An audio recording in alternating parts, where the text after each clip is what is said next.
চতুর্থ সংশোধনীর মাধ্যমে একদলীয় শাসন কায়েম করে শান্তিপূর্ণ ও আইনি পক্ষে ক্ষমতা হস্তান্তরের সকল পথ রুদ্ধ করেছিলেন শেখ মুজিব বলে মন্তব্য করেছেন এনসিপি নেত্রী মনিরা শারমিন। শুক্রবার দিবাগত রাতে সামাজিক যোগাযোগ মাধ্যম ফেসবুকে দেওয়া এক পোস্টে তিনি এ মন্তব্য করেন। পোস্টে তিনি লেখেন, আজ ঐতিহাসিক বাকশাল পতন দিবস। চতুর্থ সংশোধনের মাধ্যমে একদলীয় শাসন কায়েম করে শান্তিপূর্ণ ও আইনি পথে ক্ষমতা হস্তান্তরের সকল পথ রুদ্ধ করেছিলেন শেখ মুজিব, যার ফলে শেখ পরিবারের মর্মান্তিক পরিণতির মাধ্যমে বাকশালী একদলীয় শাসনের অবসান ঘটে। 1975 সালে সংবিধানের চতুর্থ সংশোধনের মাধ্যমে দেশে একদলীয় রাজনৈতিক ব্যবস্থা প্রতিষ্ঠা করা হয়।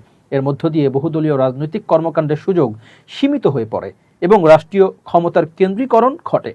সমালোচকদের মতে এর ফলে শান্তিপূর্ণ ও সাংবিধানিক উপায়ে রাজনৈতিক ক্ষমতা হস্তান্তরের পথ সংকুচিত হয়েছিল। এর প্রেক্ষাপটে পরবর্তীতে 1975 সালের 15ই আগস্ট বঙ্গবন্ধু শেখ মুজিবুর রহমান ও তার পরিবারের অধিকাংশ সদস্য হত্যাকাণ্ডের শিকার হন।